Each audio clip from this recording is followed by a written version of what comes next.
Hey everybody, it's the internet team from Germain Honda in Beavecreek, and today we have a couple Honda quirks for you. Okay, so our first tip today is going to be how to change the color of your speedometer ring on your HRV. Let's get to it. Okay, so as you can see, the color is currently yellow. If you want to change that, come over and turn your vehicle all the way off. Take the key out, put the key back in once, but let it click only one time before accessory.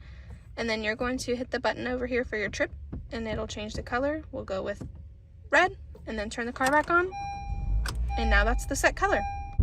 Another cool feature is that when your vehicle hits maximum fuel efficiency, it will change to green. Also in your older model HRVs, you have a really fun cup holder down here where if you press this button, you can have small cup holders, or if you push these in, maybe, and push this down, you have bigger cup holders. Woo!